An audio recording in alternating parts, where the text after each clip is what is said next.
Hey, uh, this is a special interview episode of LaPod.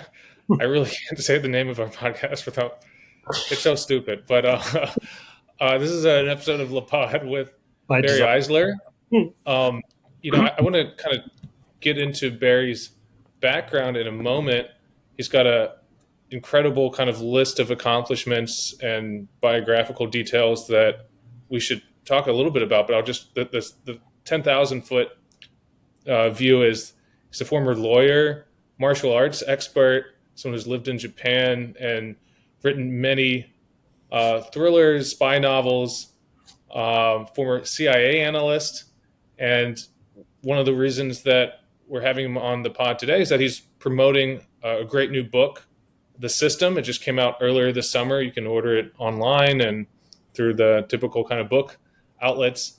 That's a both political thriller and technological thriller, I guess you could say. It has a big surveillance, military industrial complex AI component to the book.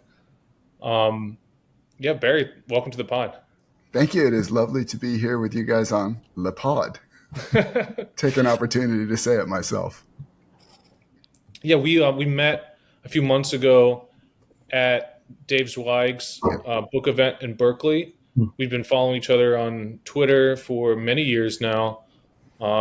Appreciate your insights and really fun to meet you at that event. That was Likewise. on Zweig's book on the kind of junk science that was used all throughout the early years of the pandemic to justify school shutdowns in particular. Yeah, I'm just going to give a plug for Dave's book because this book it's really a fantastic book. An abundance of caution. I highly recommend it. I thought it was going to be dry. It wasn't dry at all. It's a gripping book with a lot of insights into human nature and how human nature played out during the policy response to the pandemic in America. And it is a really important book and also a great read. An abundance of caution. So thank you for introducing me to Dave. I don't know if I would have heard of the book if I didn't follow you on Twitter and hear about the event.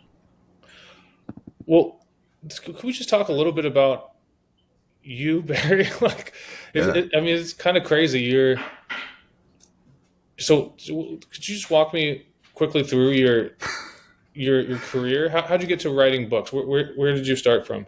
Well, now if we start talking about the fact that I used to be a lawyer and used to work at the CIA, I'm concerned your listeners will turn off the podcast and we won't make it any further. But I did used to be a lawyer and I did used to work at the CIA. I was only at the CIA for 3 years, and it was an interesting experience. I was in a covert I'm sorry. position. I had a lot of yeah. As a lawyer, are you working there as a lawyer? No, I went to law school. Graduated from law school in '89, and while I was at law school, um, I should back up just a little. I've always had eclectic interests. I think that's a nice way to put them, to describe my interests in what I sometimes call forbidden knowledge. And by forbidden knowledge, what I mean is information that the government would prefer to be known only by a small select group of people. I Or don't know like why this chemtrails, for stuff. example.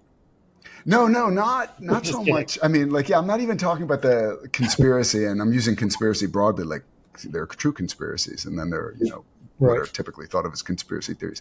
I'm talking about the kind of stuff, if anyone listening used to know about, if anyone here used to order books from Paladin Press or Delta Press or the Panics Unlimited, weird stuff ranging from, I mean, um, how to dispose of a body to start your own country and stuff about chemicals to make your brain smarter or that kind of thing. How to a dumpster, the art and science of dumpster diving. You are going to prison. The Death Investigator's Handbook. Weird stuff. I've been reading this since I was pretty young.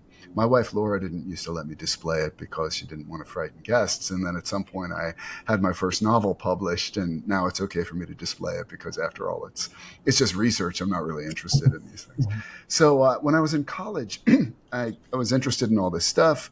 I was into martial arts, boxing, wrestled in high school, and I got really interested in geopolitics in college. Looking back, I realized I had a lot of information, but it was all coming from this reflects itself in the new book, The System. It was all coming from sources that I thought were really disparate and varied, but they really on the surface they were, but underneath was a commonality. So what I'm talking about is I started reading obsessively every day, the New York Times and the Wall Street Journal, and the magazines like the New York Review of Books and the New Republic and the Atlantic Monthly and periodicals like Foreign Affairs and Foreign Policy. And I thought I was getting pretty smart. I was getting a lot of information. I learned a lot about the world. But it was all coming from a quite America-centric ideology. And then I thought, well, what do I do with these interests? I'm into martial arts and forbidden knowledge and geopolitics. Maybe, and I wasn't having that much fun at law school. It didn't really seem like the right path for me. So I decided to apply for a job at the CIA. And I did, and I got the job. And I spent 3 years there. It's a big bureaucracy. In retrospect, that's not a good fit for me. If I look at my career, I started with the U.S. government, and then I went to a 600-lawyer law firm when I left the CIA. And then I went to a 4-person Silicon Valley startup. And then finally I got published, and I can just work for myself and not have to go to meetings and things like that. So that's how I wound up at the CIA. The training was great. It's all of it in one form or another shows up in my books, surveillance and counter surveillance and spycraft, the way operators look at the world, the level of distrust, the level of deception, all this kind of, and how that affects people. That was good. That was a really good experience for a future thriller writer. But the thing that made the biggest impression on me, not at the time, but more when I was looking back, and that I think is reflected most in the system, is this. When you think about like what is an American ideology? What is the American ideology? I would even say the predominant ideology. It gets glossed over. We can be distracted from it by the sort of left-right fighting that goes on in America. And I think increasingly left-right, Democrat, Republican, conservative, liberal, these sorts of labels are increasingly distorted ways of understanding how power is really exercised in America. And I can tell you, as someone who worked at the CIA, admittedly a while ago and not for all that long, there might be a popular misconception that it's a rather conservative place because it carries out militaristic. It's one of the militaristic arms of U.S. foreign policy. But the truth is, many, if not most of the people I knew there were socially liberal. They were probably fine with, certainly supported women's reproductive rights. And they might even have been in favor of things like a higher minimum wage and maybe even Medicare for all and things like that. But those things in my mind aren't really what make American ideology. It has much more to do with this notion of America as fundamentally a force for good in the world. And when we use that force for good in the world, meaning bombs and coups and occupations and things like that, we do it with the noblest of intentions. And no matter what we back and no matter what we do, we're the good guys. If you don't believe that, the CIA is not going to be a good place for you. At the time, I did believe all those things, and it was comfortable for me ideologically. It was only when I got radicalized afterwards by what was then called the blogosphere that I started looking back and realizing it's a little more complicated than I thought, even with all the information I was getting from all the magazines and newspapers and books I was reading. Anyway, that's my journey. And then I became a lawyer and then a Silicon Valley startup. And at some point when I was working in Japan, I had an idea I didn't even know it would be a novel. It just felt like a story. And I've always liked writing. I've always liked writing short stories since I was a kid, that kind of thing. Just an image that came to me of two men following another man down the street in Tokyo, a part of Tokyo called Shibuya, for anyone who knows Tokyo, Dogenzaka. And it was a vivid image. I wasn't there at the time, but the image stayed with me. And I started asking myself questions like, well, who are these guys? Why are they following this other man down the street? And then answers started coming. They're assassins. They're going to kill him. That's why. But then those answers, I know, Lee, you're smiling. Like Laura, my wife, gives me a hard time about that. She's like, that's not a typical answer. That's a weird answer. Like, a lot of people would say, maybe he dropped his wallet. They want to, and they're like, sir, it's a high trust society. It's true. And, in Japan, it might have been that someone dropped their wallet and someone wanted to give it back to him. But for me, it was, no, they must be assassins who've been hired to kill this guy.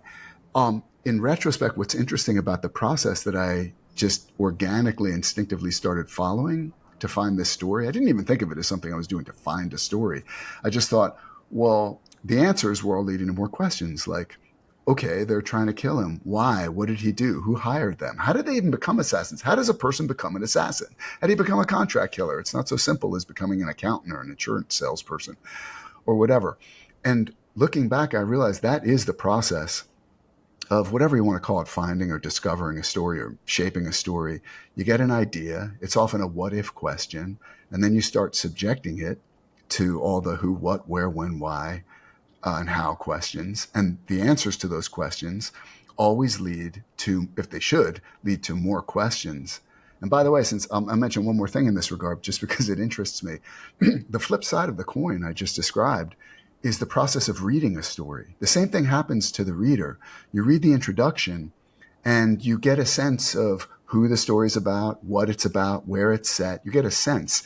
And if the author is doing a good job, all the answers the author is spooling out to you to get you grounded in the story, all the information that's getting spooled out about who and what and where, is bringing you into the story by grounding you in it with necessary information, but it's also making you hungry for more information. Like everything the author feeds you should have the paradoxical effect of both feeding but also famishing you. Mm. And it just interests me looking back that, that thing that I was doing to find the story is the same thing that happens to the reader when a reader is reading the story. Anyway, that's how I went from CIA to lawyer in Silicon Valley to lawyer in Japan, and now here we are.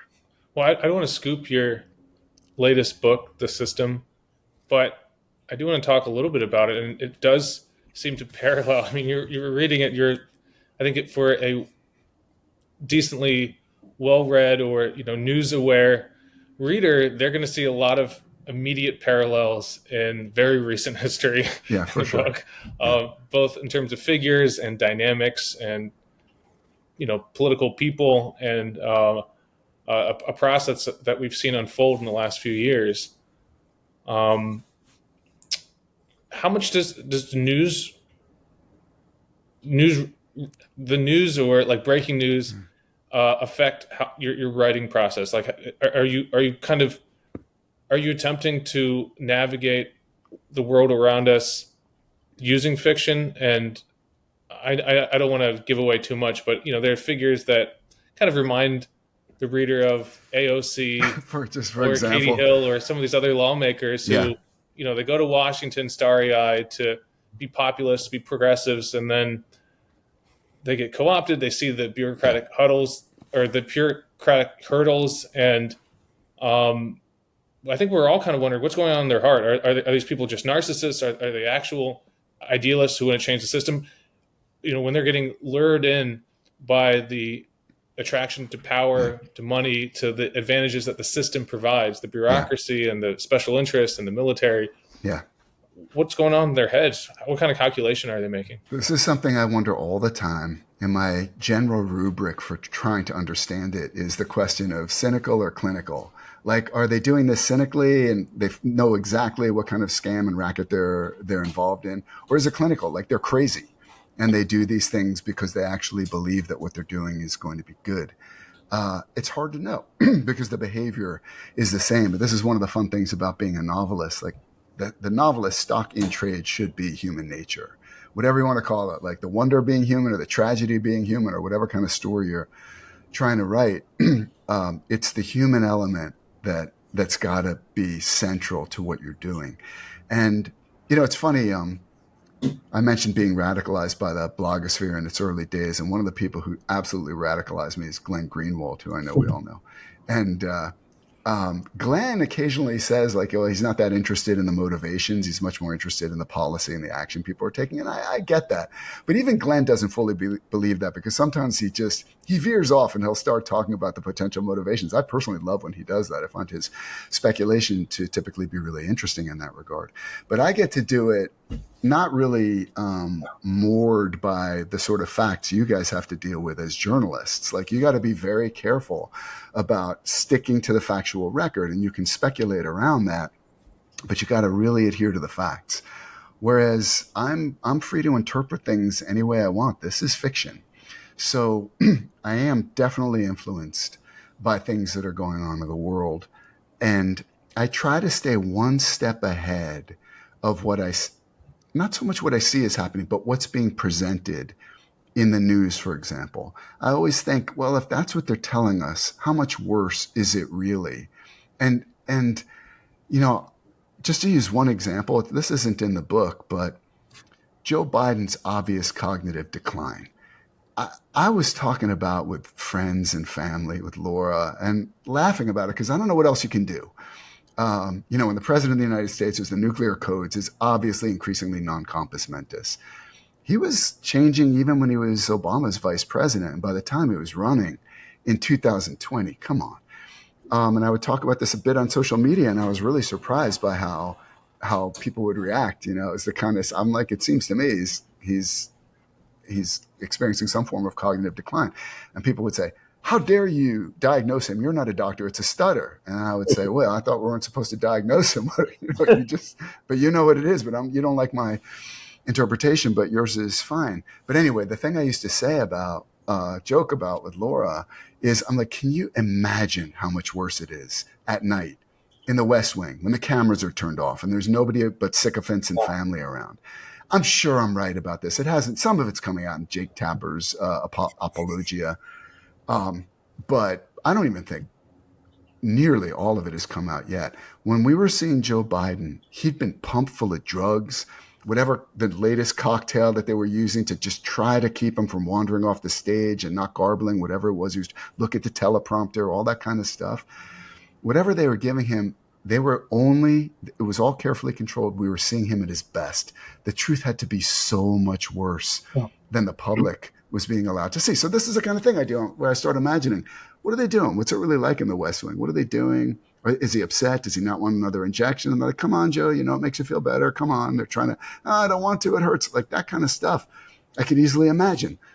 I don't have to prove it because I'm not a journalist. I don't have to have sources. I could just imagine it using everything I know about humans and human systems and try to present it that way. So that's what I try to do. The news definitely does heavily influence whatever it is I'm writing about. I had a book that came out in 2016 called The God's Eye View.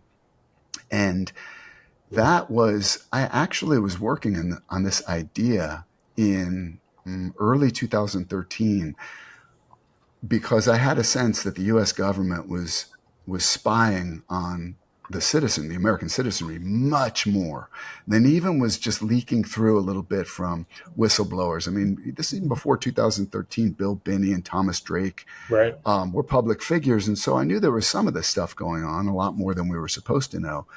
But I figured it was much worse than we were being permitted to see. Because, of course, the government is like, this stuff is leaking out. These are not deliberate leaks. These were the kinds of leaks the government didn't like by actual whistleblowers. And I thought, well, if this is what's getting through despite the government's best efforts, then the truth must be even worse. And then I think, okay, so what would that be? And the idea interested me as the basis for a novel. And I thought, well, what if there were a whistleblower and she stumbled across one of these programs and it was clearly unconstitutional and clearly being used for nefarious ends. And it troubled her conscience, but she works at the NSA.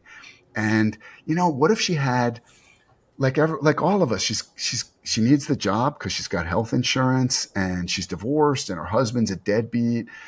And she's got a son. Maybe she's got a son. Like he's a special needs kid. I had to think about what the special needs would be. But like a lot of pressures, ordinary life pressures, on the one hand, but what her conscience was troubling her with on the other because of what she discovered in NSA. So that was fun. And I felt like, this could be a really good story. And I started playing with it. And then while I was working on this and I was thinking, okay, what I'm imagining is as this bulk surveillance program, what the NSA, what the powers that be like to call like data collection. I was thinking, this is too big. People might not buy this. And this is summer 2013 as I'm working on this idea when Glenn and Laura Poitras and Mark Gellman all broke the Snowden stories in The Guardian and the Washington Post. So suddenly I was like, oh my God. You wished what I was envisioning. Say it again, sorry. You wished it into existence. Every now and then. I'm like, I'm not causing these things. But what I realized is that what I had imagined and that I was concerned would seem too much. Then readers would say, come on, the U.S. government wouldn't do this. It wasn't ambitious enough. The truth was actually even more than what I was thinking. And so Glenn and Laura's and Bart's reporting based on all the Snowden revelations became the basis for that book. And again, I tried to read between the lines on what even didn't get revealed in the reporting and maybe that Snowden himself didn't wasn't privy to. Maybe it's even vaster than this. I mean, the truth is, I think these things are as vast as the government believes it can get away with. It's like, how vast are they? As vast as they can get away with, as vast as the technology will allow. So that's the kind of stuff I'm always doing with whatever's going on in the world. And if it's a previous book, and then I'll stop, I'll just mention, like, I've written a few prequels. The most recent is called Amux. I have a character who's much beloved. He's a former Marine sniper named Dox. This was Dox's origin story. And he's a Texan, and he's back in Abilene, Texas. This is the early 90s, trying to figure out how to solve some problems. His father's in prison, and he doesn't quite know how to handle it. And he gets an opportunity to join another secret war, maybe make some money. And I joke with Laura, I'm like, it's a Bildungsroman. Laura speaks some German, so she's always like, whatever the correct pronunciation of Bildungsroman is, it is an education plot. Mm-hmm. This is the story of Dox's education and the ways of the world. He joins the conflict in East Timor. And this is not very well known among Americans, but Indonesia invaded East Timor in, I think it was 1991. No, I'm sorry, it was even earlier than that. Quite a bit earlier. I'm mixing up my dates. It was during the Ford administration. My book is set in 91. Anyway, it was a horrific war. Like a third of the population was massacred or starved. It's just not very well known in America. And America backed that war because there was oil. Shocker, I know. In the seabed between Timor and Australia. So Dox goes to that war, and it was fun for me to do a lot of research on the actual causes for that, the actual reasons for that conflict, America's interest, what some Americans were doing over there. Vincent Bevan's book, The Jakarta Method, was great background. I get to read a lot of great books as research for these things. Mm-hmm. So I set that book in a real life conflict that was Indonesia's invasion and occupation of East Timor. Rain, my biggest character, is a guy named John Rain, who's a contract killer whose specialty is making it look like natural causes. And his first origin story is set in Tokyo in 1972. That was really fun research too. The underpinning of that story is the Lockheed bribery scandal. Again, not that well known these days, but this was a case of Lockheed was bribing foreign governments to buy Lockheed military and other aircraft, and it became a big scandal when it got revealed. And the CIA was heavily involved in all this too. And then again, I speculate, and I'm like, well, what was the CIA doing with that money? And you go back to Iran-Contra a little bit. I mean, I don't mean to be, I'm not really name dropping. It's not like I know these people. I don't know Vincent Bevins at all, but I think they're great books. There's a guy named Aaron Good who wrote a recent book called American Exception. Aaron's a historian, and the book is just great. It's really about the U.S. mafia state. And what I came away with from reading Aaron's book is that the U.S. government ardently desires two things: secret cash and secret armies. Like, if you just look at the whole history of post-World War II foreign policy, it's all an attempt to get secret cash and secret armies, so that there's no accounting for the bribery or the violence that the U.S. government uses to get its way in the world. That's the kind of thing I try to depict when I read about something like the Lockheed bribery scandal. What do we know about it? What is history now? What's been revealed? But what was going on even that didn't come to light? And that's where we get into slush funds and things like that. Patterns that I see again and again, and that I try to use as guides for the type of fiction I write. Sorry, I'm being so loquacious. No, I love this. I mean, it's very similar in a certain way to what Leighton and I do, but extremely different at the same time. How is it? I'm curious because I'm, in another life I probably would have been a journalist. I really appreciate what you guys do. All my heroes are journalists, real journalists, I should say. There are a lot of fake ones, unfortunately. There are, but like cosplaying journalists. How does it sound different? Like, I've told you a little bit about what it's like to write fiction. I'd like to hear Leighton's perspective on this, but for me, one big difference is that and many journalists do not take this view, but my personal, maybe with some exceptions, but red line is talking about someone's personal life when it's not clear if it touches the story. So I've come across a lot of evidence of family issues, spousal issues, other kind of personal, maybe addiction or, whatever, like things that are very sensitive to someone's life that surround a figure that I'm writing about. Yeah. And, the mind has to wander because we're all human beings. Like, okay, if you're dealing with stuff in the household, that's probably affecting your decisions as a public figure, whether you're in the corporate world or government or military, what have you. And I've just always eschewed it because I'm like, all right, it's just, unless there's like, it's a must report thing, I'm not going to touch it because it always feels speculative, like, these issues, when they're deeply personal, are just, they become very subjective. Any kind of voyeur looking into someone's life can take away a narrative where, from a different point of view, different perspective, you could see the exact same set of behaviors, dynamics, trauma, whatever, and come away with a different narrative, right? And I'll mention one that's kind of opposite of what you just said in terms of that whistleblower.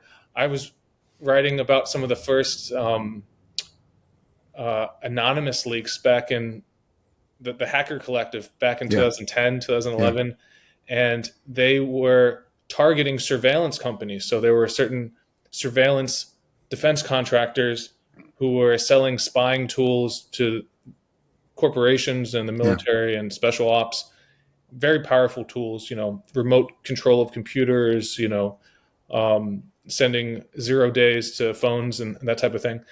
And, the anonymous hackers hacked the surveillance contractors' computers, dumping all their emails out onto the web. I got a copy of them.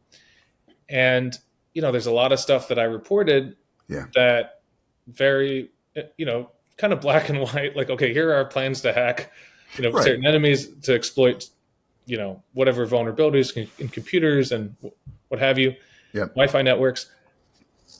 And then I see the personal emails of some of the smaller contractors involved of, a divorce. I don't want to get into too many of the specifics. It's like, maybe there were some desperate business plans to really do some shady stuff, and I have to wonder, okay, just to kind of humanize this person that I'm writing very critically about, they might have been going through something where they needed cash to provide for their family. And it kind of makes sense. But again, like, do I want to speculate on this based on some of the emails I saw and they weren't picking up the phone? I always keep my distance from that, but it's actually maybe one of the most important parts of the story sometimes. And that's something that you can truly explore as a fiction writer, where absolutely, for both, I think, professional and just personal reasons, I don't want to get into someone's personal life unless that's absolutely necessary. I stay clear from. What about you, Leighton? Do you have the same rule? Well, I do a different kind of reporting than Lee, but I was actually going to answer your question by following up with a different question, because I think so for the purposes of writing a thriller, sort of a cloak and dagger thriller, of course, it to keep it entertaining, it behooves you to have a certain understanding of the way that the government operates.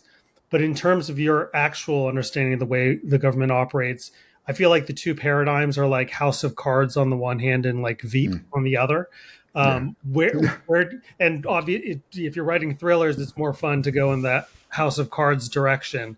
But what is your actual suspicion about the way things work? Yeah, it's funny. Here's the thing that really interests me. People will have experience in the world, and from that experience, they'll derive a sound general rule. But then sometimes they'll create a weird exception to that rule, which can tell you a lot about their motivations, obviously. But what I'm thinking of here specifically is this.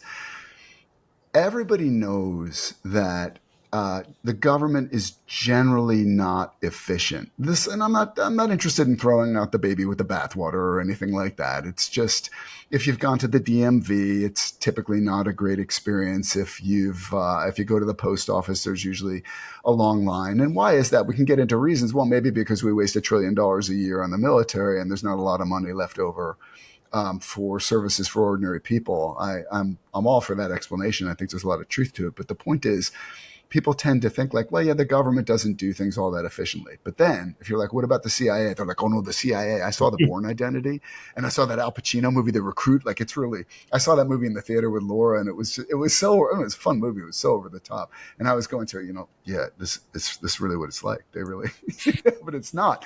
I think the way I sum up the CIA is, I'm like, it's like the post office, but with spies. And now you got it. That's your way in. So That sounds like The there, Wire. Well, it sounds like The Wire is sort of the compromise between the House of Cards and the Veep models. yeah, and for that reason, what I would say is I don't know. I've never been a cop, and so how could I know for sure? But I love The Wire. I think it's for sure one of the best television shows ever. Mm-hmm. And part of what made it real, what made it so good, is that it felt so real. So there were good people trying to do good things, and there were venal people who cared about nothing but their own advancement within the organization.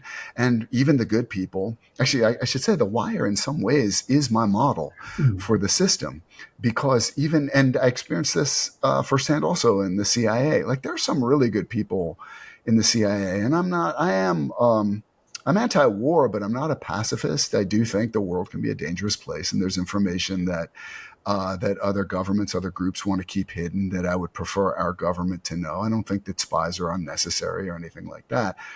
The composition of the CIA and its paramilitary arm and all that sort of thing is a separate question. But so I still have good friends from those days, and I consider them to be good people with good motivations. Their politics are a little different than mine, but that doesn't keep us from getting along. Maybe that can be a model for America, and in the 21st century, I don't know, a good model. But what I do know is that even the best people with the best intentions are limited by just what that organization will allow. This is something I'll bet you guys experience as journalists. As independent journalists, you're if not free of it, you're largely free of it. But if you work for a big organization, you pick up the idea. Noam Chomsky has talked about this when interviewing that. There was, I think, a BBC journalist years ago where the guy just couldn't understand. And Noam Chomsky was saying to him, the reason you got the job is because you think this way. If you could think another way, they wouldn't have given you the job. There are things the organization, the system will allow, and things it just won't. And humans are very good at intuiting those implicit rules. And if you want to work for an organization, like, make it a big one, like the New York Times or something like that. The New York Times is going to have a certain take on certain topics, and you're going to learn to toe the line. Take what's going on in what Israel's doing in Gaza right now as an example. Just recently, the New York Times is changing its headlines a little bit. They're becoming a more active voice. It's not so much, and they're using words like kill, not passive voice, like Gazans die in dangerous food lines or something like that. You're like, what even happened? Who is the actor? And I don't think I have to tell the New York Times that passive voice is generally not the way to go unless you're trying to conceal something. The ball was kicked or something. Okay, but by whom? But recently, the New York Times is changing that, and you're starting to see more accurate, active voice headlines in the Times. So this is me doing my novelist thing. I'm imagining myself as a writer at the New York Times. And maybe even if I have thought from the beginning that what Israel's doing in Gaza is, if you say it's a genocide, then immediately some people want to have an argument about whether it's a genocide. And if I can't prove it was a genocide, they feel like they won. I do think it's a genocide, but whatever you want to call it, ethnic cleansing or war crimes or massacres or whatever you want to call it. If you're a journalist at the New York Times and you're appalled by what Israel's doing with full American support and complicity in Gaza, but you got to be a little careful about the way you report this, because otherwise your editor is going to say, hey, I saw your article about whatever. I mean, and they won't tell you you're not allowed to report this. They'll just change the burden of proof that's required. So if you're trying to report something that's not welcome by the editorial line, by the owner of the paper, whatever, they'll start asking you a lot of questions like, was this a triple peer-reviewed whatever? Did you have 16 sources of unimpeachable veracity? Did you give them lie detectors? They'll just create a standard that can't be met in the real world. This is actually exactly what happened with Glenn at The Intercept, and Lee and I actually experienced a similar thing working on a piece that we were doing together at The Intercept as well. I'm not surprised. But it's exactly what you're talking about, which is like, they're not going to say we can't. Well, actually, in the case of me and Lee, they did initially say that they weren't going to run it at all. But usually that's not the case. Usually it's not like, we're not going to run this piece, or you have to change this or that. It's just a completely different level of scrutiny and of standards for balancing your viewpoint and your evidence that is not that is clearly just completely alien to their normal editorial process. And that's sort of how you get the message that like you're out of your lane and you need to get back into it. Yeah, there's so Exactly. many invisible incentives in Yeah. every big bureaucracy. I'm sure the CIA is almost exactly the same as Definitely. the New York Times in the sense that if you don't play ball with the managers or the director's viewpoint, maybe you aren't fired, but then your leeway down the line of projects you want to work on or the meetings you want to attend suddenly disappear. And the level of questions that are asked about your own initiatives suddenly exponentially increase, where previous projects were just kind of greenlit or rushed along. Suddenly you hit stumbling blocks and obstacles and questions, and it's just like, oh, okay, we're all human. Like the path of moderate or least resistance is usually what we all want in our careers. That's right. And you're like my God's Eye View character, Evelyn Gallagher, who's, she sees this thing and she's disturbed by it. But on the other hand, she needs the health insurance and her son's in a special school. It's expensive. Her father is senile. He's in a home. There's just all these pressures. And it's in some ways made easier for us to compromise and rationalize because it's not usually so clear cut as someone saying, like, I doubt anyone, it sounds like Leighton, maybe I'm wrong about this, but I doubt anybody ever came and said to you and said, hey, your story's great. It's absolutely rigorously fact-checked and true and important, but we're not going to run it because we just don't, we want to get somebody reelected or we actually support this war or something. It's not like that. They don't need to do that. No, it's and that would make it easier for you. It's shrouded in euphemisms.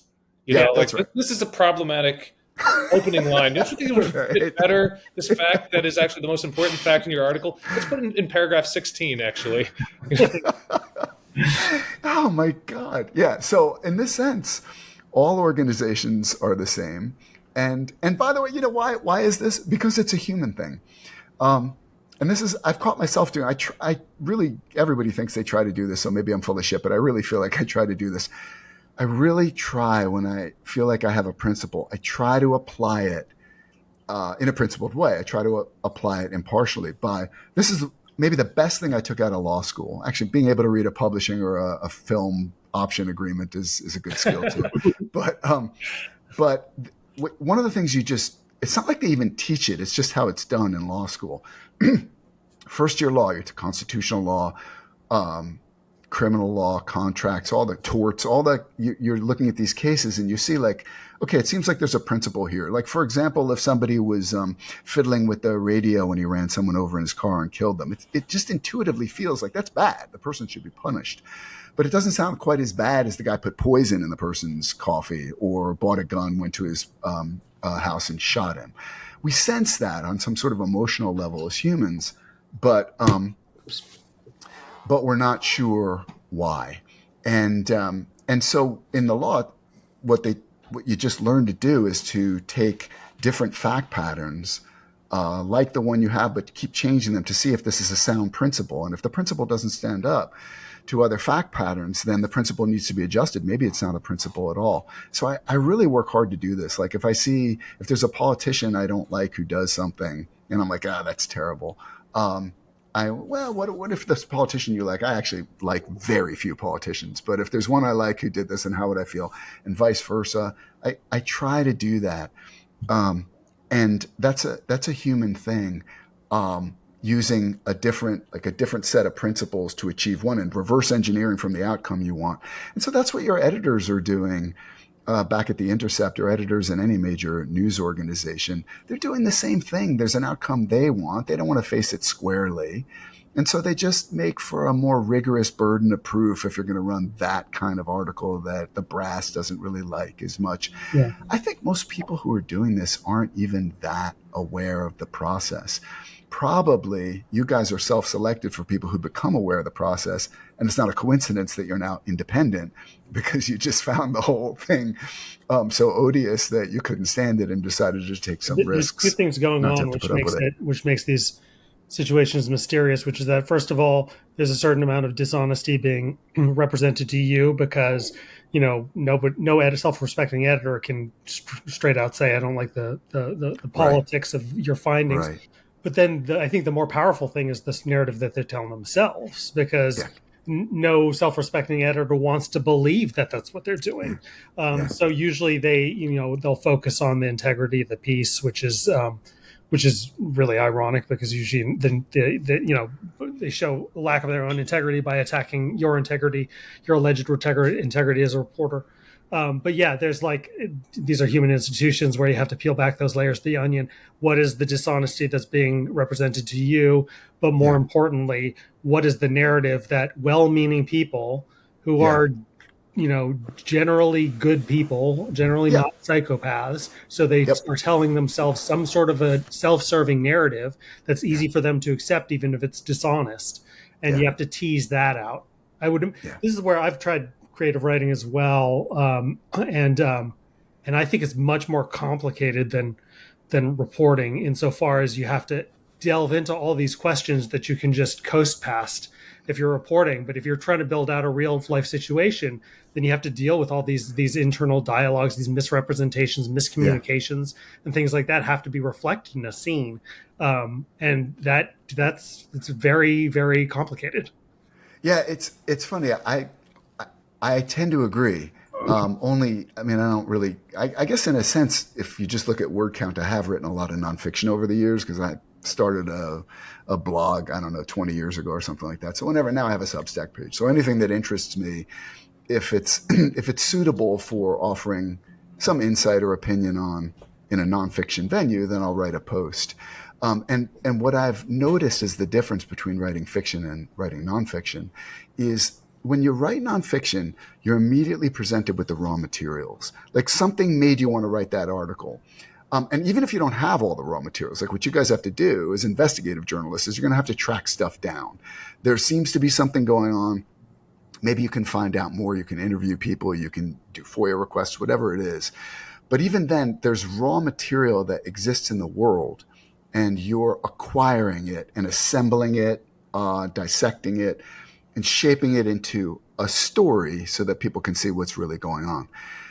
The most different thing about that process, I think, and the process of writing fiction is that in fiction, you're largely creating the raw material yourself. That's hard. Yeah. I mean, I don't want to overstate it. It's really fun to do, and I'm glad I can make a living doing it. It's not like digging a ditch or something, in the hot sun.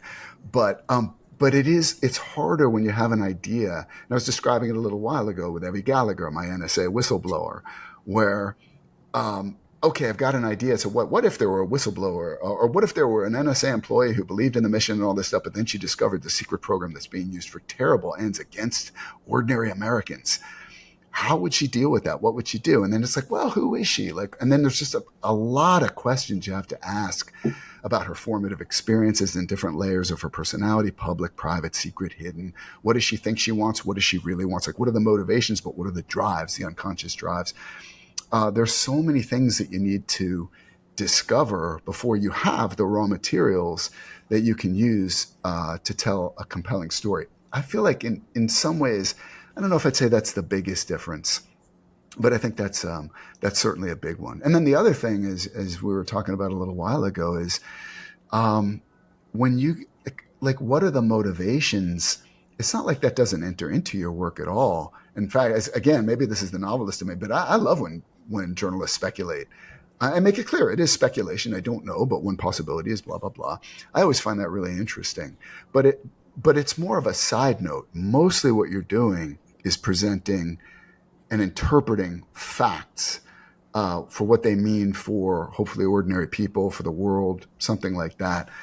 Why these people do these things. Like, why did Mike Johnson do that incredible about face on Vice's 702 right after he became Speaker of the House? I mean, you could actually write some interesting novels about blackmail and things like that, because that was astonishing. But if you report on the about face, mostly you're just like, look, I don't know, man. He went on Glenn Greenwald's podcast, System Update, and he was eloquent and passionate about how 702 needed to be repealed and there's no need for this, and it's ordinary Americans, the government spying on them.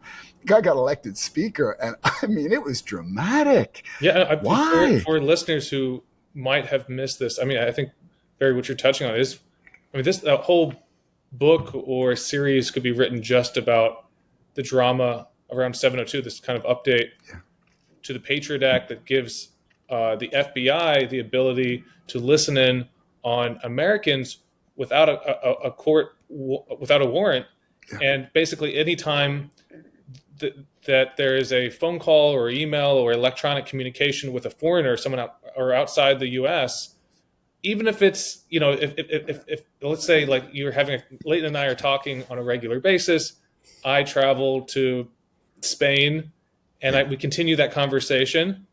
Suddenly that conversation has opened up, has been unlocked, and Yeah. the U.S. Constitution does not apply anymore. The FBI does not need a warrant. They can tap into this kind of tranche of data that the NSA is constantly scooping up and do these kind of searches on these massive databases. I have to wonder, like, I think my mind constantly opens to this because there's so much of the House Freedom Caucus, the kind of populist conservative movement led by people like Matt Gaetz and previously Mike Johnson and others who were so outspoken on this. They realized the abuses that the FBI had used in Russiagate and some of the tactics against President Trump, and then they started reading about some of the other abuses that are used against Muslims and anti-war activists and just kind of random Americans. There was a member of Congress, Republican member of Congress, who's he represented Southern Illinois, like very soybean heavy district, who's constantly negotiating on tariffs with China, so his constituents could sell soybeans, and some other agricultural products.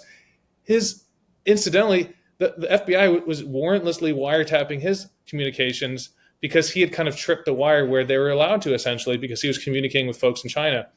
So the FBI, without a warrant, can listen in on any member of Congress with that rubric, because they're all messaging and talking to people for trade purposes and other purposes with people outside of this country. And when the FBI comes and does these closed door briefings, apparently they go and they show the threats, they show the capabilities.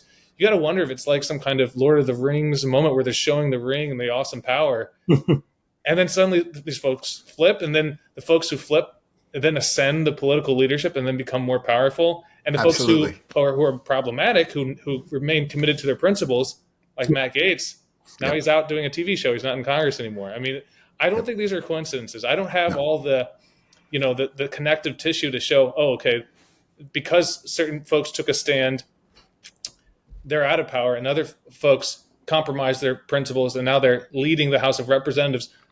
That seems like not a coincidence to me, but there's too much data.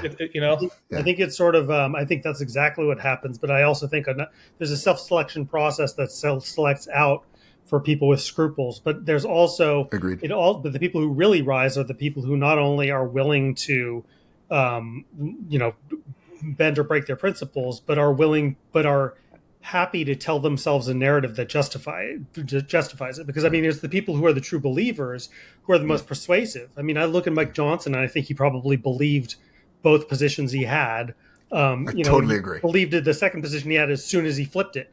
I don't have that psychology. I don't think most people have that psychology. I think that's what makes us have functional social relationships with other people. But if you lack that, that's a gift in itself for politics, the ability to be able to lie to yourself and to therefore put yourself into any position vis-a-vis a given principle, just depending upon the way the political winds are blowing, and actually believe it. I totally agree. And see, Leighton, that's the novelist in you. That's what I think about. You come up with a theory in a way. I agree with you. I think Mike Johnson, when he was on Glenn's show, either the guy's a great actor, but why would he have been acting at that point? Yeah. I thought that was the first I'd ever heard of him. And I was like, God, I love this guy. He's great. I don't want to say I love him. I think most politicians should be treated with extreme suspicion at best. But I was certainly favorable. I was impressed by his knowledge, his eloquence, and his passion on this topic, which I think is a really important topic. Then he was Speaker of the House, and unbelievable, the about face. I agree with you. I think he believed what he was saying to Glenn, and I think he believes what he's saying now. So then the question is, what goes on in a person's mind? How does a person persuade himself to believe X on Tuesday and the opposite of X on Wednesday? That's a really outsized form of doublethink. So who's a person who can do that sort of thing? What are the incentives and disincentives? What's the process? This is what the new book, The System, is about. Like Lee, you mentioned at the beginning of our conversation the AOC of it all, and that comes up. I've been doing a decent number of interviews about the book, and people frequently ask, is your character Valeria Velez based on AOC? And the short answer is inspired by AOC. But I have a friend who begged me, a good friend, really smart guy, who begged me to change various details of Valeria Velez, because he said people love AOC or they hate AOC, and you're just going to get that kind of immediate amygdala response if they start thinking it's AOC, whether they love or hate the character. But I didn't do any of that because I don't know. It just felt right to me that my character is Latina and she used to be a bartender. It But seems to me like beyond a that, composite member of Congress that is part fiction, part maybe 20 or 30% several different lawmakers we've seen the last decade. yeah, that's right. That's right. So if I wanted to write a biography of AOC or anyone else, I'd write a biography. But instead, if you're making up stories, Cormac McCarthy said books come from books. You're always going to be influenced by real people, real events, and then you try to distill out certain aspects and culture them in a new medium and that sort of thing. But honestly, the thing that interests me most about AOC, she's another one I first discovered through Glenn. This is when he was with The Intercept. You guys, I'm sure you know, he interviewed her at Ryan Grimm's suggestion. Yeah. Actually, kind of like that Mike Johnson thing in that she's kind of flipped on some of the things she said. This is what interests me. That's exactly right. Like, again, I was really impressed when Glenn interviewed her. And in fact, I still remember at one point, Glenn's style of interviewing is, I personally like it. He pushes people, but he's not being confrontational. It's not like Mehdi Hassan, who just wants to have a fight so he can sort of show his debating chops or whatever it is. That, to me, doesn't really do it for me. I'd rather watch a boxing match or something. But Glenn will push, but it's more like he's trying to tease out, like, what's the underlying principle here? Like he interviewed Marjorie Taylor Greene, I don't know, it was a year or so ago, I forget exactly. And she was very much against America sending arms and other aid to Ukraine. And then he asked about Israel, and she seemed, and again, like, he wasn't bludgeoning her, but she was having a little trouble applying the principle she was applying to Ukraine and also applying it to Israel. She's actually done a pretty impressive had a pretty impressive journey to consistency in that regard. Mm-hmm. But that's Glenn's style. And so he was doing that with AOC in that interview. And at one point she said, well, Glenn, that's a softball question. And he was a bit taken aback. And I thought it was funny because I wouldn't call it a softball question, but he wasn't trying to pummel her either. Anyway, the thing she said about identitarian politics and a number of other matters, I was like, wow, this is a breath of fresh air. And also she's obviously charismatic, smart, articulate, physically attractive. I thought super young. I was like, wow, this is someone I can have some hope for, even though, my hopes, I always get hopeful about these things before the politicians in question just, turn me into a cynic. But anyway, as I've watched her political progression, the number of things that she's been willing to compromise on to become what the New York Times calls a team player has been really interesting to me. And then you have to speculate. It's like, well, was this always a scam for her? Did she just say those things that she said in that first interview with Glenn so that because she knew it would work in the Bronx and she'd get elected and beat Joe Crowley and then once she was in power, she'd suck up to Nancy Pelosi, like she had it all planned out? Of course, I can't know, but I doubt that. I think she actually believed the stuff that she ran on. But then she got introduced to how power is really exercised. What are the real incentives and real disincentives? You play ball, you will advance, just like you guys were talking about within a news organization. If you take positions that the leadership doesn't like, they won't come right out and say it, but you will be subtly deprived of things that other people are receiving, such that they'll advance and you'll fall behind. I think AOC has been remarkably susceptible to those sorts of incentives and disincentives, to the point where last summer she gave a speech saying that Kamala Harris was working tirelessly to secure a ceasefire in Gaza. Yeah, I know. It's and I actually, as I listened to that, I did wonder, as a novelist, what's it like? How do you get to a point where you can say something like that in public and with feeling? What happens? Like, what parts of you do you have to amputate and cauterize? Does it hurt? Do you have like phantom limb pain from your conscience? What's it like? It's also like I think the whiplash that she's experienced, people don't think about or empathize with, even if it's like, yeah, she's now a powerful politician. Yeah. You don't have to humanize her too much, but just to kind of think Yeah. from her shoes that she defeats the third most powerful House member in Congress. Yeah. She comes in, crusading for populist progressive politics, no matter how you might view those policies, that butts up against the powers that be in the Democratic Right. Party. They lock her out of essentially the meeting rooms, the committees, the kind of plum spots. Yeah. They really box her out, and she gravitates to social media where she has lots of power. She's a big Instagram star, a big Twitter star, starts raising a lot of money there. And, I still remember and cringe at her videos talking about, like, there's a video I remember very early in her career where she's walking, after she gets elected, she's walking around a community garden in Queens or somewhere, and she's like, these are the native vegetables. These are the colonialist vegetables that Jesus, I didn't say that one. Oh my God. It's like, oh my God. This is polar opposite of what she said to Glenn. She wasn't going to do this silly woke identity politics. She's really going to be class conscious and middle class conscious. But but that kind of thing back in 2019, 2018 played very well on social media on the left, MSNBC to like Jezebel, Gawker type media sphere.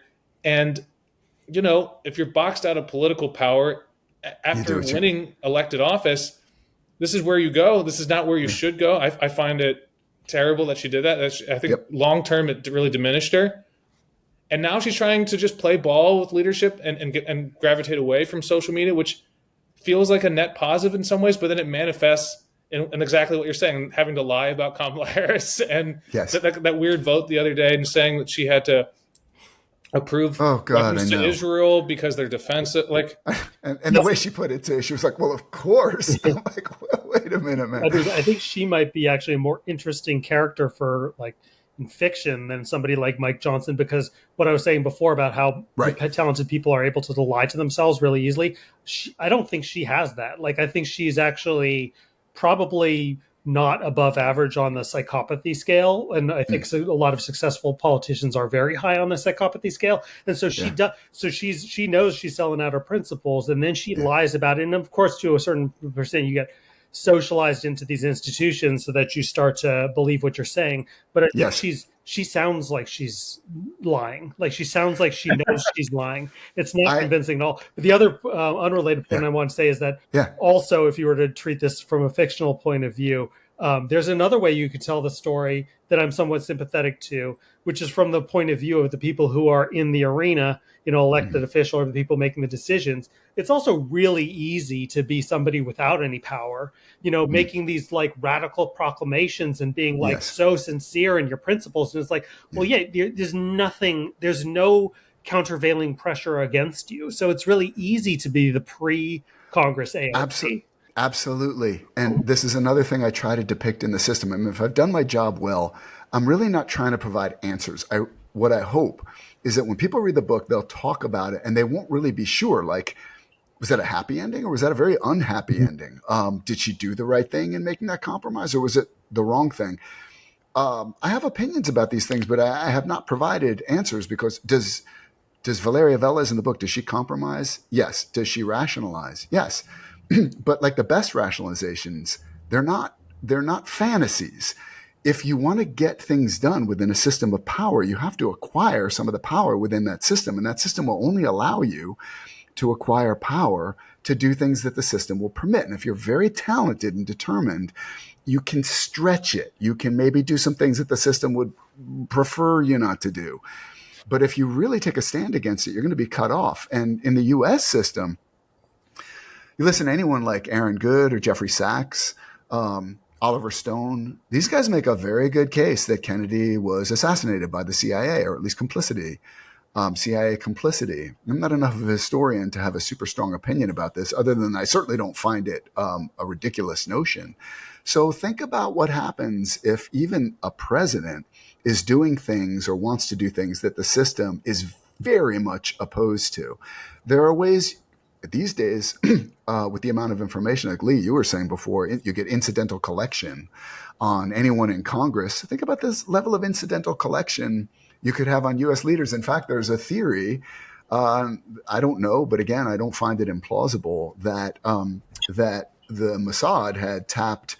Was it? I forget. Was it which direction they were going in? But had tapes of Bill Clinton having intimate conversations with Monica Lewinsky. And Right. when Clinton said that he wasn't going to release Jonathan Pollard, Netanyahu met with him in the White House and probably had a conversation with him akin to the one that Michael Corleone had with the senator and Mhm. Godfather 2, where it wasn't like, hey, we're blackmailing you. It was more like, look, some people might want to hurt you, but all that matters now is our friendship and we're trying to protect you. That kind of thing. Who knows? That's the novelist in me, imagining how it really went down.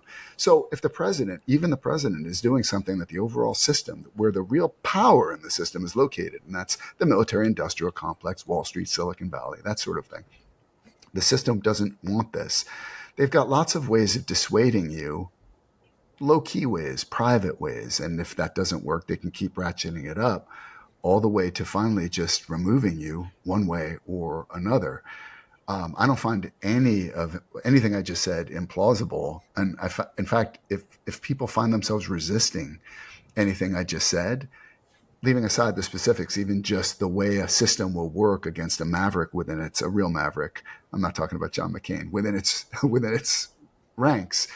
I think the reason we don't want to believe this about our own system is because it's painful. It's a little bit like acknowledging, like, hey, mommy and daddy don't love you. They don't love you at all. They don't hate you either. They just see you as a resource. They'll if you're lucky, they'll be indifferent to you, but they might eat you. That's really the system, as I see it, that we have in America, and it's good at policing. It's good at selecting or screening out people who won't fit. And then if there's someone in there who makes a little bit of a fuss, they've got ways of straightening that person out. I actually think AOC is a great example. And I like the way we were talking about her, because this is almost like a writing room in Hollywood we're doing. We're like, what will be the motivations? Like, how was she able to, say did she really mean that? And then she gave that speech about Kamala Harris and the strange thing now about defensive weapons to Israel. Like, we're getting them a shield, but that doesn't really matter. That's not doing anything to better enable them to, strike with their sword. Just nonsense like that she's got to be too smart. I mean, you don't have to be that smart to realize how ridiculous that is. Mm-hmm. So what are the motivations, and how does a person like that compromise? And another thing about AOC that interests me, and I think Hillary Clinton had another thing. As you said, the human level, the level of hatred that these people are subjected to, and I think it is more often, men get subjected to plenty of hatred online. I have a feeling it can be that with misogyny in the mix, it can be even worse. Imagine being someone like AOC and you feel like you really just want to do good in the world. You care about ordinary Americans. You want peace and prosperity. Like, you really feel these things. And you just get attacked in ways that you yourself believe, probably rightly, are massively unfair, cruel, distortive. People lie about you, say the most vile things about you. How long does it take before that starts to affect your whole worldview? Everyone else is breaking out the nuclear weapons, metaphorical nuclear weapons. What, and you're going to fight this with one arm tied behind your back? This is a blood sport. You just do whatever you need to do. And then the rationalization is, all right, I know it's a compromise. I get that. But if I don't have real power, I won't be able to achieve my noble ends. And so I'm going to compromise here. And one day when when I get the committee assignment, or when I get out of the House and I'm a senator, or when I'm on the whatever committee in the Senate, or then if I could run and I'm finally in the Oval Office, that kind of thing, then I'll really be able to do good. But by the time you've hit those heights, you're so susceptible, you're so corrupted by what power does to almost all humans that you don't even remember where you came from anymore. I look at Hillary Clinton that way. I'm not trying to put her down. Mm-hmm. I think this is a very intelligent, talented, and I actually think well-meaning person, at least at the outset. Yeah. Who at some point in the process was giving $250,000 an hour speeches to Wall Street banks and saying it didn't affect her, her outlook or the policies or anything. And how does that happen? I think she probably started in a good place. I actually think most people are good people. I could be wrong about that. Maybe that helps me sleep at night. But I think most people at least start off good. But if you look at our government, it's like, well, what good people are you talking about, Barry? I don't know. What happened to them? I don't know. Anyway, that's mostly what I would say at a high level. That's what the system is about. But, with like lots of exciting, compelling characters, a couple of good love scenes, all the stuff that makes the books, that hopefully makes my books hard to put down, but that I also hope will cause people when they finish reading them to talk about, like, what did that mean? Why did she do this? Do you think that was a good thing? Was it a bad thing? What's going to happen next to her? All that kind of stuff. There aren't any easy answers if you want to exercise power in America. Actually, this is an AOC. I was going to use this in the book as an epigraph. I've got 63 epigraphs, one for 63 for each of the 63 chapters, one each for the chapters. And then the George Carlin quote that introduces the book, which is, "It's a big club and you ain't in it." But I had one I wanted to use from AOC, but I didn't want to have too much about AOC that would cause people to think even more this is about AOC, because it really isn't. It's just a character that was inspired by AOC. She said there is no way to achieve power in America without some Faustian compromise. And you could say that's an excuse, for her path. And maybe it is, but it is also true. Yeah, absolutely. Yeah, it's wise. I'm surprised. I agree. From AOC, actually, it sounds more like a Gore Vidal or something. So here's one more it's interesting. I don't know if you guys know Chris Hayes personally. I don't have anything against him. I find him a very likable guy. I briefly met him ages ago when he was, I think he was with The Nation at the time.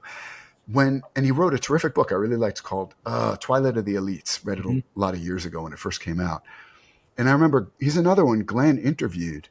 And I think Chris had just gone from being like kind of an understudy on Rachel Maddow's show or something like that. But whatever it was, like, he was now going to have his own show on MSN. This is a big thing. Like, he's going to have a much bigger salary now and a lot more prestige and all that kind of stuff. And Chris was talking about how you can get suborned in a position like that. Like, he recognized it, which is very interesting, I could say, as someone who actually was trained as a case officer at the CIA, and how you do suborn foreign nationals, and seeing the way the CIA has done this to domestic journalists over the years. Chris recognized the problem, and Glenn said to him, "Well, what are you doing to defend yourself against that?" And Chris said, "That's a good question. I'm going to have to think about that." And I remember listening to the interview, and I thought, "Oh, he's gone. It's over." It's just like, he's like this guy who's walking into like a dangerous part of town at 2 a.m. with like $100 bills falling out of his pockets and stuff. And you say, "What are you doing to protect yourself as you walk through that?" Like, there are known muggings and he's like, "Oh, I hadn't really thought about it." I'm like, "Well, this guy's going to get mugged. That's how this story's going to end." And and it wasn't that long afterward that Chris was talking about, like, hey, not everyone in the military is a hero. Right. And then then there was a big backlash, which is crazy. I mean, who thinks, why would, there's like 1.5 million people in uniform in America. Every one of them is a hero. I feel bad for real heroes. And it's like kind of like saying nobody's a real hero if that many people are heroes. But man, did he walk that back? Mm-hmm. So I don't even mean to put him down. I don't have a limo picking me up, and I don't have I don't know how many millions of dollars he makes every year at the corporation. Like, I think I have a friend who used to be in a cult, and what he says is, the people who say, "Oh, that could never happen to me," they are the most vulnerable. So I think people who are like, "Oh, I would, pay me $5 million a year. That's Hillary Clinton. Pay me $250,000 to talk to you for an hour. It won't have any effect on my policies." I'm like, "Oh, man." So, I would not, I wouldn't trust myself to be true to my principles with those. I mean, I would like to think I'd be true to my principles, even with those sorts of incentives and disincentives. But I think if we're being honest with ourselves, we should recognize that nobody buys an exercise bike thinking it's going to be like in a month, it'll have been used 3 times and they'll start piling books on it and stuff. But most exercise bikes that are bought do get used that way. So I think it's important for us to all look in the mirror and say, am I really that different than, these other people who seem weak or corrupt or whatever? We're all human. And I think the answers may be uncomfortable, but at a minimum, they'll be protective if you recognize you're at risk. Another friend of mine, a self-defense instructor, Mark McYoung, he likes to say, when you recognize a thing is dangerous, it automatically becomes less dangerous. And I think that's true for a whole process of subornment, corruption, that kind of thing. If you're going to enter into a power system, be aware that you're susceptible, and that immediately automatically makes you less susceptible, not invulnerable, but less susceptible. We started this conversation a little bit talking about, the left and right the distinctions don't really matter. I mean, if this is a political book, and we're political writers, we like looking at these issues, but this kind of brings me back to what types of figures, whether it's in media, politics, policy, that I'm drawn to, and that those are black sheep, people who are willing to question their peer group, to be ostracized, to leave an institution on principle, because it's very rare. I mean, I think we're all human beings, and I see the incentives that people use and are dangled before them to get ahead every day in all of these spheres. And look, I don't want to think in a binary way and judge every person who takes those incentives and compromises their values, but it's rare to see folks who are willing to just kind of cut cord when there is a red line or a moment where things are too tough, or there's an ethical issue that a boundary that they won't pass. But it's very difficult. I know, and then they're vilified. I'm actually of two minds. Like I don't want to judge people solely on that, obviously, but just being able to see the nuances and the kind of the gray area in public policy and in public life, I think is important, especially in this moment where so much of media is attempting to give people the dopamine fix of the good and bad kind of polar opposites. And it's really actually obscuring reality, because reality is not that way. I know. And it's almost like it's by design, like the powers that be don't want us to see. I sometimes think of all of us as we're like prisoners, and the guards are like, "Oh, are you white? Are you black? Are you brown?" Because that's, you guys should all be fighting each other. I'm like, I think we all have a lot more in common with each other than we do with you, the prison administration. Call me crazy. I sometimes think of America as being run a lot that way. It's like, are you Democrat? Are you Republican? Which tribe are you in? And I'm like, I'm just an ordinary dude, and you're screwing me like you're screwing all the other ordinary people. I have so much more in common with ordinary people in my own country and all over the world, so much more in common with them than I do with you, our rulers, who are playing these literally crazy games that risk nuclear annihilation. Those rulers internationally have a lot more common with each other than they do. Exactly. Right. Exactly. I try to get people to understand this in a domestic context. What I say is, look, I know that whichever team you think is your team, like you think Donald Trump really cares about you, you think Nancy Pelosi or Kamala Harris really cares about you, or whoever, they don't. They care so much more about each other. They're playing a game. They're like royal families. They fight with each other over whatever the spoils might be.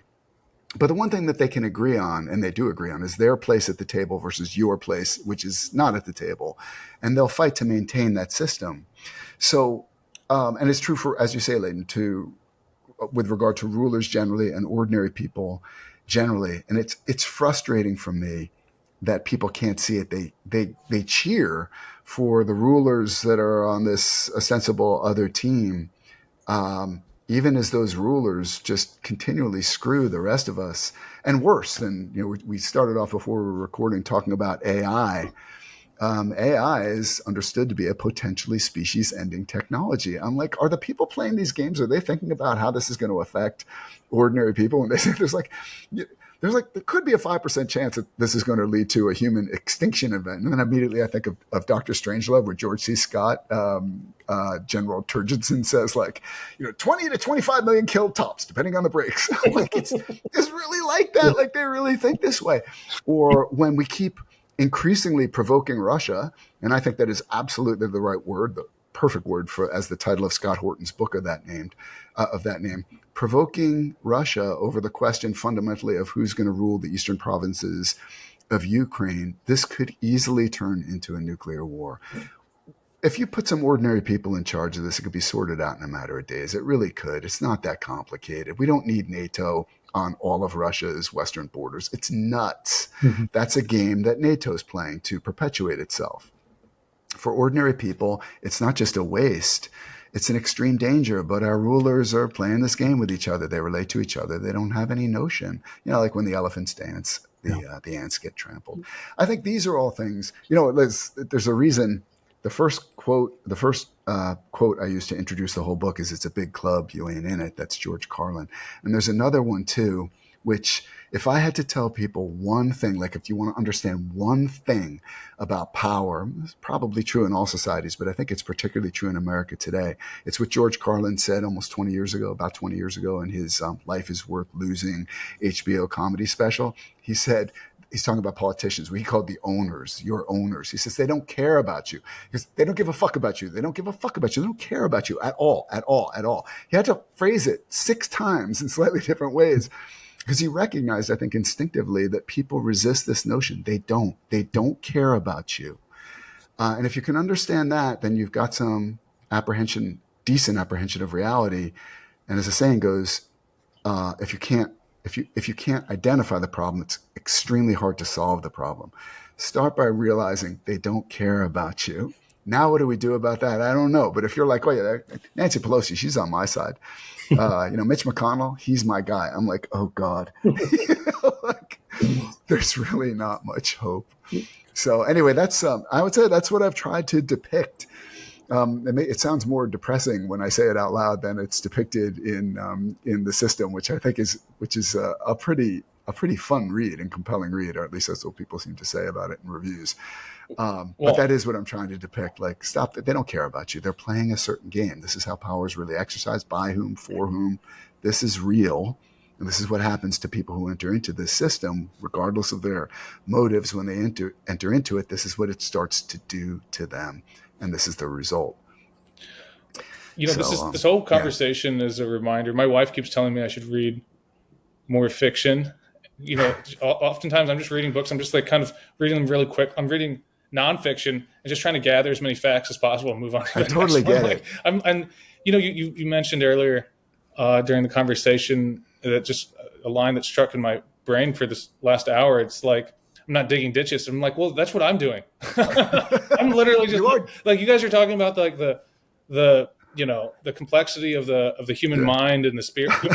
I'm like, I'm reading thousands of court documents a week looking for that one gem of fact that can help make my peace. And it's like I'm brute forcing this thing that's almost, it feels like manual labor looking through all these documents. And this is just as important. I really appreciate this conversation. You're nice to say. I'm not sure. I'm not sure it's just as important. And as someone who actually cites your work in the endnotes to the system, I want to thank you for doing all the digging that you do. And I also want to thank you for having me on the show for all the obvious reasons, but also this one. It has struck me over the years that, again, left, right, I think, are just, these terms have been stretched so out of proportion. I'm not sure what they really mean anymore. But back in the day, you had, I think it's fair to say that Rush Limbaugh was right leaning, or however you want to put it, a rightist in his political outlook.